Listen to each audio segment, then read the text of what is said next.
মুর্দার জন্য যদি আপনি দোয়া করতে চান, যদি দোয়া করতে চান, আপনি দোয়া না করলেও চলবে। একটা মশলা জানিয়ে রাখেন, অনেকে মনে করে জিয়ারতের পরে দোয়া না করলে মনে হয় জিয়ারত হয়েছে না। জিয়ারত হয় নাই। জিয়ারতের পরে দোয়া করা কোনো জরুরি বিষয় নয়। জিয়ারত করার পর আপনি যখন জিয়ারত করবেন, মুর্দার জন্য পড়িবেন, এই সময় মুর্দাকে সওয়াব দেওয়ার নিয়তেই পড়বেন না আপনার জন্য। বলেন না কার জন্য? মুর্দার সাহকে সামনে নিয়ে পড়তেছেন কার জন্য? মুর্দার জন্য। মুর্দাকে সওয়াব দেওয়ার নিয়তে যদি কোনো মানুষে যদি তিলাওয়াত করে, তো সেই তিলাওয়াত করার পরে আল্লাহকে বলতে হয় না যে আমার এই তিলাওয়াতের সওয়াবটুকু ওই মুর্দাকে দিয়ে দেও। আপনার যেহেতু পড়ছেন উনাদের নামে, এই জন্য আপনার না বলাতেই মুর্দার অ্যাকাউন্টে চলে যায়। তাহলে মুর্দার জন্য তো দোয়া করার প্রয়োজন নাই, দোয়া করার প্রয়োজন নাই। হ্যাঁ, যদি কোনো ব্যক্তি যদি মুর্দার জন্য পড়ে না, নিজের জন্য পড়ে, যেমন একজন মানুষ কোরআন শরীফ এক খতম করছে, নিজের জন্যই করছে, এক খতম করছে। খতম করার পর তার মনে হইল যে আব্বা আম্মা আমাকে এত কষ্ট করিয়া লালন পালন করছেন, আমাকে কোরআন পড়া শিখাইছেন, তাহলে এই কোরআন খতমের সবটুকু আমার আব্বা আমার রুহের উপরে আমি বক্সিয়া দিলাম। সে যদি আল্লাহকে বলে, আল্লাহ আমার এই তিলাওয়াতের সবটুকু আমার আব্বা আম্মা, আমার দাদা দাদি, আমার আত্মীয় স্বজন মুর্দেগানের রুহের উপরে আল্লাহ এই তিলাওয়াতের সবটুকু আল্লাহ তুমি পৌঁছাইয়া দাও, তাহলে এই বলার কারণে আল্লাহ পাক ওই ব্যক্তিদের রুহের উপরে এই সবটুকু আল্লাহ পৌঁছাইয়া দিবেন। এখন এখানের মধ্যে একটা প্রশ্ন, এক ব্যক্তির নামে যদি এইগুলা সমঝাইয়া দেন, বলে আমার বাবার নামে এইগুলা দিয়া দেন, আমার আম্মার নামে দিয়া দেন, তাহলে তো সারা সব একজনকেই দিলেন, যা পড়লেন পড়া যা সব হয়েছেন একজনকেই দিলেন। এখন যদি এখানের মধ্যে কয়েকজন মুর্দা থাকেন, এখন বলেন যে আল্লাহ এই সব মুর্দেগানকে আপনি এই সবটুকু দিয়া দেন, তাহলে এই সবটুকু যেমন কোরআন শরীফ তিলাওয়াত করার বা কিছু সূরা পড়লেন, এই সূরার পড়ার কারণে তো একটা নির্ধারিত একটা সওয়াবের একটা নির্ধারিত একটা মাফ আল্লাহর কাছে আছে। তাইলে সেই নির্ধারিত সওয়াবের মাফটা সবাই ওই মাফগুলা যেমন অ্যাকাউন্টে জমা হয়েছে 1 লাখ নেকি, মাসালান অ্যাকাউন্টে জমা হয়েছে 1 লাখ নেকি, এখানে মুর্দা আছেন 100 জন, তাহলে বললেন যে আল্লাহ আমার ওই তিলাওয়াতের সবটুকু এখানে সমস্ত মুর্দেগানের রুহের উপরে পৌঁছাইয়া দেন। তখন 100 জন মুর্দা যদি 1 লাখ নেকিকে বন্টন করিয়া নেয়, বাটে কত করে পড়বে? 1000 নেকি।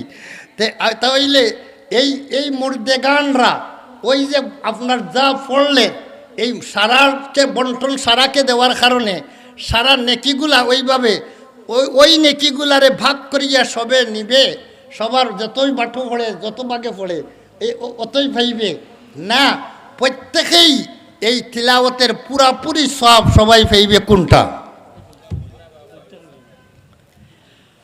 হাফিজ ইবনে হাজার আসকালানী রহমতুল্লাহি আলাইহি বলেন, কায়দায় তো চাই এইটাই যে যা হাসিল হইল ওইটা ওদেরকে দিলেন, তারা বন্টন করিয়া নেক, তাদের মধ্যে বন্টন করিয়া যা বাগে পড়ে অতটুকুই নেওয়া, এটা কায়দায় চায়, নিয়মে চায়। কিন্তু আল্লাহ পাকের ওয়াসি রহমত, আল্লাহর প্রশস্ত, আল্লাহর কাছে তো রহমতের কোনো অভাব নাই। তাই আল্লাহ তাআলার ওয়াসি আর প্রশস্ত রহমতের তাকাদা আর চাহিদা হইল যে প্রত্যেক মুর্দাকে যা সওয়াব হয়েছে প্রত্যেক মুর্দার বাটের মধ্যে এই পরিপূর্ণ সওয়াব আল্লাহ দেবেন। এখন থাকলো কথা, যিনি পড়লেন উনার তো কিছু থাকলো না, কি বলেন? যিনি পড়লেন উনি তো সব দিয়া দিলেন। কোরআন শরীফ তিলাওয়াত খতম করতে সময় হয়তো কারো 1 মাস লাগিয়ে গেছে, 1 মাস লাগছে, কারো হয়তো একদিনেই খতম হয়ে যায়, কিন্তু কারো হয়তো 6 মাস লাগছে। সামান্য করে পড়ছে, সামান্য 6 মাস লাগছে। কিন্তু মুনাসিব হইল যারা কোরআন তিলাওয়াত করা জানেন, তাদের জন্য মাসআলা হইল, তাদের উপরে কোরআনের হক হইল তারা যেন 1 মাসের ভিতরে 1 খতম পড়ে নেয়। যারা কোরআন সহি শুদ্ধ করে পড়তে জানেন আহলে কোরআন তাদেরকে বলে। আহলে কোরআনের উপরে কোরআনের একটা পাওনা আছে, একটা হক আছে। সেই হক হইল প্রতি মাসে যেন কোরআন একটা খতম হয়ে যায়। আমরা পারবো নি? কি মনে করেন পারবো নি? ইচ্ছা করলে কি না পারা যায়, ইচ্ছা করলে কি না পারা যায়। এটা প্রতি মাসে একটা খতম, 30 দিনে মাস হয়। মাসের প্রথম তারিখ পড়বেন এক পারা, প্রথম পারা। এইভাবে আপনার ক্যালেন্ডার ফিট করে দেন আপনার কোরআন শরীফের সাথে, ক্যালেন্ডার ফিট করেন কোরআন শরীফের সাথে। আজকে কোরআন শরীফ কোন নম্বর ফারা পড়ছেন, আজকে কয় তারিখ কইতে সময় আপনি খেয়াল রাখবেন, বলবেন আজকে কোন ফারা পড়লাম, আজকে তো তাহলে তো আজকে অত তারিখ। ক্যালেন্ডার আপনি ফিট করে দেন কোরআনের সাথে, দেখবেন আপনার 30 দিনে 30 ফারা কোরআন শরীফ খতম হয়ে গেছে। এইভাবে সহজে কোরআন শরীফ খতম করা সম্ভব আছে। আপনি যদি চান, যদি কিছু সকালবেলা পড়তে চান তাহলে পড়তে পারবেন। যদি সকালে সারা পড়ান সম্ভব হয় না, তাহলে আপনি অন্য সময় নামাজের পরে কিছু সময় বসিয়া 5 মিনিট 10 মিনিট বসিয়া আরও কিছু পড়েন, আরও কিছু পড়েন।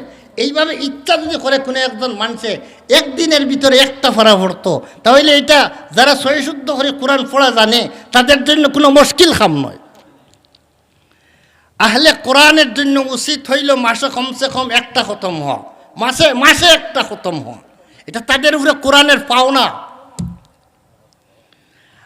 এই কোরআন খতম করলেন তো 1 মাসে, কত কষ্ট হইল।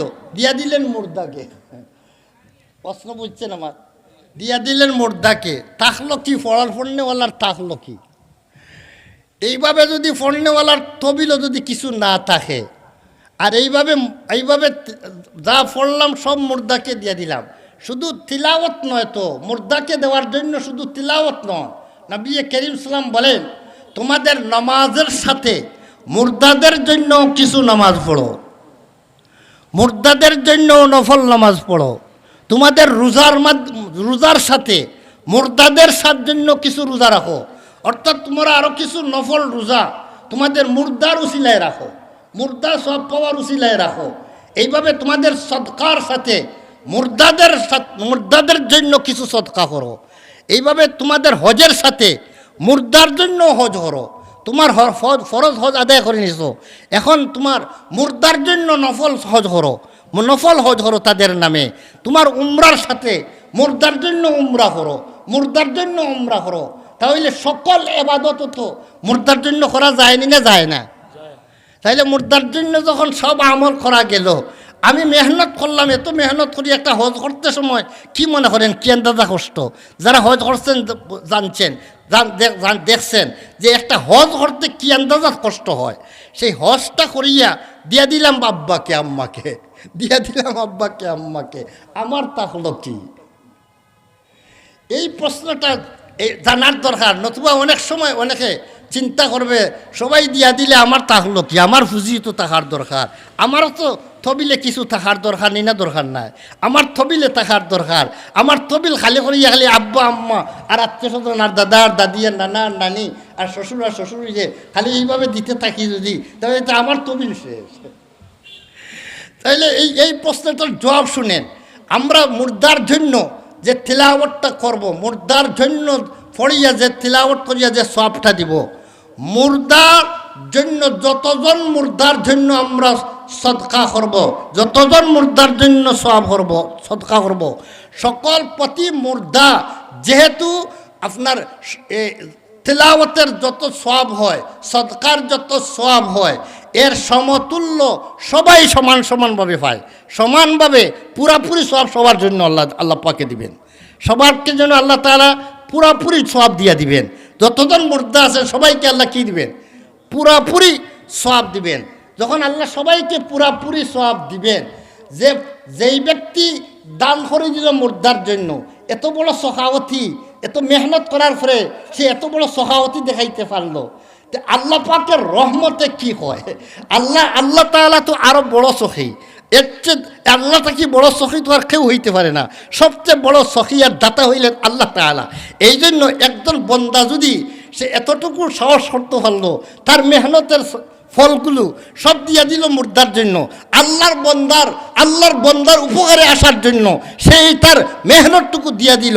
আল্লাহ তাআলা ওই কবরস্থানে যত মুর্দেগান আছেন, এই মুর্দেগানের সংখ্যা অনুপাতে ওই ব্যক্তিকে যত সওয়াব দিছেন, এর সমতুল্য সওয়াব আল্লাহ পাকে ফড়নেওয়ালাকে আল্লাহ দিয়ে দিবে। তাহলে যত বড় গুরুস্থান হবে অত বেশি সব বেশি পাওয়া যাবে, যত বেশি বড় গুরুস্থান হবে অত দান করলে অত বেশি সব পাওয়া যাবে। এই জন্য আমরা মুর্দেগান্ডে দিতে আমরা বকালতি করা উচিত। কি মনে করেন? মুর্দেগান্ডে দিতে বকালতি করা উচিত না, মুর্দেগানকে দিতে কোনো বকালতি করা উচিত নয়, বরং এটা মুর্দাকে দিলাম সাথে সাথে আমার তো আরও বেশি লাভ হইল, এই জন্য বিরাদারান ইসলাম, মুর্দেগানকে দেওয়ার তরিকা হইল, হয় প্রথমে আপনি পড়ার সময় যদি মুর্দার নিয়তে পড়েন, যেমন জিয়ারত করার সময় মুর্দার নিয়তেই তো জিয়ারত পড়ি, এই পড়াটার জন্য এরপরে আবার আল্লাহ মুর্দেগানকে এর সব দিয়ে দাও, এটা দোয়া করার কোনো প্রয়োজন নাই, হাত উঠাইয়া দোয়া করার কোনো প্রয়োজন নাই, যেহেতু নিয়তি করছে তাদের জন্য, প্রথম থেকেই তাদের অ্যাকাউন্টে জমা হয়ে যেতেছে। আর যদি প্রথমে আমার জন্য পড়ি তাহলে আমি দোয়া করবো আল্লাহর কাছে, আল্লাহ আমার এই সবটুকু আমার অমুকের অ্যাকাউন্টে দিয়ে দাও, অমুকের রুহে পৌঁছাইয়া দাও, এই জন্য দোয়ার প্রয়োজন। তবে যেখানের মধ্যে কবরস্থানে যাইয়া জিয়ারত করার পরে দোয়া করা সাবিত আছে, হাদিস দ্বারা দোয়া করাও সাবিত আছে। মুর্দেগানের জন্য পড়ার পরে দোয়া করা জায়েজ আছে। আমরা জানাজার নামাজের পরে দোয়া করতে নিষেধ করি, জানাজা একবার দোয়া হয়ে গেছে আর জানাজার পরে আর হাত উঠাইয়া দোয়া নাই। কিন্তু জিয়ারত যখন কবর জিয়ারত করবেন, কবর জিয়ারত করে দোয়া করার অনুমতি আছে, কবর জিয়ারত করার পরে দোয়া করার অনুমতি আছে। তাই কবর জিয়ারত করার পরে মুর্দার জন্য আপনি দোয়া করবেন। এতে যদি আরও মানুষ সম্মিলিত, আরও বেশ মানুষ তখন সবাইকে নিয়ে দোয়া করেন, অসুবিধা নাই, একা একই দোয়া করেন, অসুবিধা নাই, নিজে জিয়ারত করছেন নিজে দোয়া করেন, কয়েকজন এখানে হয়ে গেছেন সম্মিলিত দোয়া করেন, এতে কোনো অসুবিধা নাই, কোনো অসুবিধা নাই। এই দোয়া করাটা, দোয়া করতে সময় দোয়া করা জায়েজ আছে, তবে দোয়া করতে সময়ে কোন দিকে মুখ করবেন প্রশ্ন হইল, এটা কথাটা বুঝে আসেনি। দোয়া করার সময় যখন দোয়া করবেন, হাত তোলা মারিয়া যখন দোয়া করবেন, তখন কোন দিকে মুখ করিয়া আপনি দোয়া করবেন প্রশ্ন হইল সেইটা। মুর্দার দিকে যদি আপনি হাত তোলা, মুর্দা তো পূর্ব দিকে, আপনি পশ্চিম দিকে দাঁড়াইছেন, মুর্দা সামনে আছেন, তখন মুর্দার দিকে হাত তোলা মারে যদি দোয়া করেন তাহলে এটা লাগবে এই কথাটা, যেমন কি যেমন মুর্দার কাছে যেমন আপনি কি যেমন চাইতেছেন, আমাকে দাও বাবা, আমাকে একটু ছেলে দাও। একগুলো মানুষ আছে না শাহজালালের কাছে যাইয়া বলে, বাবা শাহজালাল এগু ফুয়া দাও। মহিলারা শাহজালালকে পায় না, এই জন্য শাহজালালের দেওয়ালকে পায়। তখন যারার বাচ্চা নাই অনেক সময় মহিলারা গিয়ে শাহজালালের দেওয়ালে, যে দেওয়ালটি বাউন্ডারি দেওয়া হয়েছে, দেওয়ালে গিয়ে ফেট লাগে ইয়া গোসা দে আর কয় বাবা এগু ফুয়া, বাবা এগু ফুয়া। বোঝা যায় বাবার কাছে ফুয়া কয়েকটা রাখা আছে, এটা বাবা এখানে কিছু এটার মধ্যে বাচ্চা দিতে পারবে। অথচ এই বাবা কিছু দেওয়ার কোনো মালিক না, আল্লাহ মালিক। আল্লাহু ইয়াখলুকু মা ইয়াশা, লিল্লাহি মুলকুস সামাওয়াতি ওয়াল আরদ, ইয়াখলুকু মা ইয়াশা, يهب لمن يشاء إناثا ويهب لمن يشاء الذكورا أو يزوجهم ذكرانا وإناثا ويجعل من يشاء عقيما। আল্লাহ বলেন সব কিছুর মালিক হইলেন আল্লাহ। ইয়াখলুকু মা ইয়াশা, যা ইচ্ছা আল্লাহ সৃষ্টি করেন, যা ইচ্ছা আল্লাহ পয়দা করেন। ইয়াহাবু লিমান ইয়াশাউ ইনাসা, যাকে চান আল্লাহ পাক মুয়ান্নাস দেন।